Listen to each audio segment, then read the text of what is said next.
যারাই একটু ইসলামিক ভাবধারার মধ্যে ছিল তাদেরকে এইভাবে জঙ্গি নাম দিয়ে ধরে নিয়ে গিয়ে বিভিন্ন জায়গায় হত্যা করে। এটা ক্রাইমস অ্যাগেনস্ট হিউম্যানিটি, জটিলতম অপরাধ, জটিলতম তদন্ত পদ্ধতি, বিচারের পদ্ধতি, সেটাকে আন্তর্জাতিক স্ট্যান্ডার্ড অনুযায়ী করতে হবে। 6 বা 7 মাস সময় ক্রাইমস অ্যাগেনস্ট হিউম্যানিটির তদন্তের জন্য যথেষ্ট না। যে আজকে সাবেক আইজিপি শহীদুল হক, AKM শহীদুল হক, সাবেক ডিএমপি কমিশনার আসাদুজ্জামান মিয়া এবং মিরপুর বিভাগের ডিসি মোল্লা নজরুল ইসলাম, তাদেরকে একটি মামলায় হাজির করা হয়েছিল এখানে প্রোডাকশন ওয়ারেন্ট মূলে।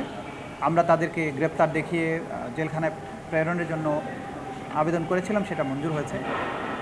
তাদের বিরুদ্ধে যে অভিযোগটা ছিল সেটা হচ্ছে 2016 সালের 25শে জুলাই কল্যাণপুরের জাহাজবাড়ি নামে একটা বাড়িতে 9 জন তরুণকে আটকে রেখে সেখানে সোয়াতের টিমসহ সিটিটিসির টিমসহ যে তাদেরকে বাসার মধ্যে গুলি করে হত্যা করে তাদেরকে জঙ্গি হত্যা করা হয়েছে বলে তারা প্রচার করে। আমরা তদন্তে জানতে পেরেছে আমাদের তদন্ত সংস্থা যে এই 9 জন তরুণকে দেশের বিভিন্ন স্থান থেকে গ্রেপ্তার করে নিয়ে আসা হয় বহু আগে, এবং অনেকেই ডিবি হেফাজতে ছিলেন 2 মাস ধরে 3 মাস ধরে।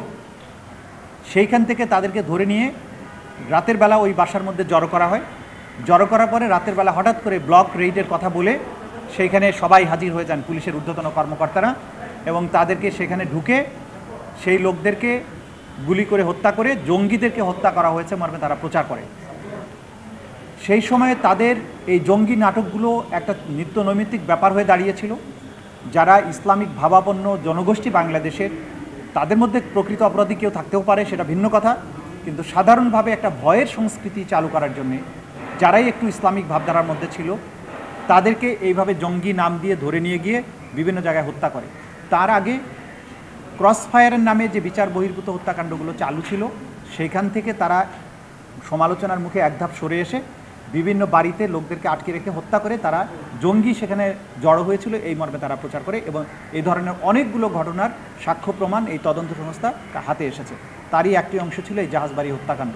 টানা 7মবারের মতো বেস্ট টিস্যু পেপার ব্র্যান্ড হিসেবে স্বীকৃতি পেয়েছে বসুন্ধরা টিস্যু। এই তরুণদের আত্মীয় স্বজনকে এতটা ভয় দেখানো হয়েছিল যে তাদেরকে হত্যা করার পরে তাদের মৃতদেহগুলোকে গ্রহণ করার জন্য পরিবারের কেউ আসেনি। বলা হয়েছে যে তারা পরিবার তাকে ঘৃণা করে সেজন্য আসেনি, কিন্তু তদন্ত সংস্থা যেটা জানতে পেরেছে যে তাদেরকে ভয় দেখানো হয়েছিল এবং একটা ঘৃণার সংস্কৃতি চালু করার জন্য, যে এই মানুষগুলোকে বিচার বহির্ভূতভাবে হত্যা করা সত্ত্বেও তাদের প্রতি মানুষ যাতে সিম্পাথাইজড হতে না পারে সেজন্য বলা হয়েছিল যে তাদের পরিবার তাদেরকে ঘৃণা করে। তদন্ত সংস্থা এগুলো তদন্ত করে তার সাক্ষ্য প্রমাণাদি পেয়েছেন, এবং এই আইজিপি শহীদুল হক সহ আসাদুজ্জামান মিয়া তারা নিজেরা সেখানে ঘটনাস্থলে উপস্থিত ছিলেন। তাদের নির্দেশনায় পরিকল্পনায় এই জঘন্যতম হত্যাকাণ্ডটি বাস্তবায়ন হয়, এবং এই ধরনের জঙ্গি নাটক সাজিয়ে মানুষকে হত্যা করার তারা একটা কালচারে পরিণত করেছিলেন, এবং সেই কালচারের ধারাবাহিকতায় বাংলাদেশের বিভিন্ন জায়গায় অনেকগুলো ঘটনা এরকম ঘটেছে। সে কারণে এটা একটা মানবতা বিরোধী অপরাধ হিসাবে গণ্য করে এর বিরুদ্ধে তদন্ত শুরু হয়েছে। তদন্তর প্রক্রিয়ার কাজ চলছে, অনেক সাক্ষী আমরা ইতিমধ্যে পেয়েছি। আগামী কত তারিখ, 7ই মে তারিখে এটার পরবর্তী তারিখ ধার্য করা হয়েছে। এর বাইরে আরও 2টো মামলা ছিল। একটা হচ্ছে বনশ্রীতে যে কার্নিশে ঝুলে থাকা এক তরুণকে 6টা গুলি করা হয়েছিল, সেই মামলায় চঞ্চল এবং আরেকজন এখানকার এডিসি ছিল রাজন, তাকে হাজির করা হয়েছিল। সেই মামলাটি তদন্ত প্রায় শেষ পর্যায়ে, এটা ড্রাফট রিপোর্টও এসে গেছে, কিন্তু এটার ফাইনাল রিপোর্ট দেওয়ার জন্য আমরা আরও 1 মাস সময় চেয়েছি, আদালত সেটা মঞ্জুর করেছেন। আরেকটা হচ্ছে মিরপুরের যে হত্যাকাণ্ড হয়েছিল সেখানে মাত্র একজন আসামি গ্রেপ্তার আছে, তাকে হাজির করা হয়েছিল। সেখানে আরও বিস্তৃত পরিসরে তদন্ত দরকার, সেজন্য 3 মাস সময় চাওয়া হয়েছে, আদালত সেটা মঞ্জুর করেছে। এটা ছিল মোটা দাগে আজকের প্রশ্ন। না, কোনো হতাশা নেই, তিনি হতাশার কথা বলেন নাই। তিনি যেটা বলেছেন যে এত বড় তদন্ত, মানে এত বড় অপরাধ হয়েছে, এত মানুষ মারা গিয়েছে, মাত্র 100 কতজনকে আপনারা গ্রেপ্তার করেছেন, সেটা তো যথেষ্ট নয় বলে তারা মনে করছেন। তা আমরা যেটা জানিয়েছি যে আমরা তো মানবতা বিরোধী অপরাধের ক্ষেত্রে প্রথমেই হাজার হাজার মানুষকে আমরা গ্রেপ্তার করতে চাইনি। আমরা তদন্তের মাধ্যমে প্রথমে তো মাস্টার মাইন্ডদেরকে বের করার চেষ্টা করছি, এবং সরাসরি যারা সম্পৃক্ত গ্রাউন্ডে ছিল সেগুলোকে আগে আইডেন্টিফাই করা হচ্ছে, এবং ক্রমান্বয়ে এর সাথে যারা জড়িত ছিলেন তাদেরকে আইডেন্টিফাই করা হবে। এটা আমরা আদালতকে জানিয়েছি। কারণ ক্রাইমস অ্যাগেনস্ট হিউম্যানিটিতে আমরা যদি যাত্রাবাড়িতে একসাথে 500 পুলিশকে অ্যারেস্ট করি তাহলে ক্রাইমস অ্যাগেনস্ট হিউম্যানিটির তদন্তটা প্র্যাকটিক্যাল না। আমাদেরকে আগে মাস্টার মাইন্ডদেরকে বের করতে হবে, তারপরে যারা গ্রাউন্ডে দায়িত্ব প্রাপ্ত ছিল যারা মেইনলি অফেন্সগুলো করেছে সেগুলোকে আমরা ধরবো।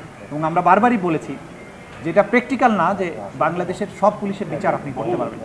সেই ক্ষেত্রে আমাদেরকে মেইন পারপিট্রেটরকে আইডেন্টিফাই করে সেভাবে আমরা অগ্রসর হচ্ছি, সেটা আমরা আদালতকে জানিয়েছি। আদালত একটা জিনিস জানতে চেয়েছেন যে তদন্ত সংস্থা আছে তাদের সেই সক্ষমতা যা আছে সেটা যথেষ্ট কিনা, নাকি এটা আপনারা বাড়ানোর চিন্তা করছেন, সেটাও আমরা জানিয়েছি যে জনবল বাড়ানোর জন্য সরকার ভাবছেন, তদন্ত সংস্থার ব্যাপৃতি বাড়ানোর জন্য কাজ চলছে। ইভেন ট্রাইব্যুনালও সংখ্যা বাড়ানোর জন্য সরকারের বিবেচনায় আছে, যেহেতু মামলার সংখ্যা বাড়ছে, আসামির সংখ্যা বাড়ছে, ন্যায় বিচার দ্রুততম সময়ের মধ্যে করার ব্যাপারে সরকারই এটা ভাবছেন যে এই ট্রাইব্যুনালের ব্যাপ্তিটা বাড়াবে, এটা আমরা আদালতকে জানিয়েছি। সব বিষয় তো আমরা অ্যাড্রেস করতে পারবো না, শহীদ পরিবারের অধিকার আছে, তারা দাবি করবেন, বিচার চাইবেন, আসামিদের গ্রেপ্তার চাইবেন, খুবই স্বাভাবিক। সুতরাং তারা তাদের গণতান্ত্রিক অধিকারের জায়গা থেকে, তারা তাদের বেদনার জায়গা থেকে দাবি জানাবেন, এটা নিয়ে কোনো সমস্যা নেই, দাবি জানাতেই পারেন। কিন্তু আন্তর্জাতিক অপরাধ ট্রাইব্যুনাল কাজ করবে তার আইনের নিজস্ব কাঠামোর মধ্য দিয়ে, আইনের নিজস্ব প্রক্রিয়া অনুসরণ করে। আমরা যেমন দ্রুততম সময়ের মধ্যে মানুষকে ধরে এনেই তো এখানে, এটা তো মব জাস্টিস না যে আমি চাইলাম ধরে নিয়ে আসলাম, বা অথবা ম্যাজিস্ট্রেটরা যেটা করে ওই কি বলে এটা মোবাইল কোর্ট, এটা তাৎক্ষণিক বিচার তো এটা না, এটা ক্রাইমস অ্যাগেনস্ট হিউম্যানিটি, জটিলতম অপরাধ, জটিলতম তদন্ত পদ্ধতি, বিচারের পদ্ধতি, সেটাকে আন্তর্জাতিক স্ট্যান্ডার্ড অনুযায়ী করতে হবে। 6 বা 7 মাস সময় ক্রাইমস অ্যাগেনস্ট হিউম্যানিটির তদন্তের জন্য যথেষ্ট না। তারপরেও বাংলাদেশের বাস্তবতায় সময়ের চাহিদা অনুযায়ী দিনরাত পরিশ্রম করে 4-5টা মামলার তদন্ত শেষ করা হয়েছে। একটা তদন্ত রিপোর্ট আমরা ইতিমধ্যে হাতে পেয়েছি, আর বাকিগুলো ঈদের পরপরই আমরা পাবো। তদন্ত রিপোর্ট পাওয়ার পরপরই আনুষ্ঠানিক বিচারের যাত্রাটাও শুরু হবে। আমাদের দিক থেকে আমরা সর্বোচ্চটা করছি। দাবি যারা জানাবেন তারাও দাবি জানাবেন, আমাদের কোনো সমস্যা নাই, আমরা তাতে কোনো চাপ অনুভব করি না। তাদের গণতান্ত্রিক দাবি তারা জানাবেন, তাদের বিচার প্রাপ্তির অধিকার আছে তারা জানাবেন। আর আমরা যেটা করব, আইনের কাঠামোর মধ্যে থেকে আন্তর্জাতিক এবং দেশীয় স্ট্যান্ডার্ড মেনটেন করে ন্যায় বিচার নিশ্চিত করার জন্য যতটুকু সময় দরকার সেটা আমরা নেব, যতটুকু প্রসিজিওর মেনটেন করা দরকার সেটা আমরা করব। আমরা কোনো চাপ অনুভব করি না।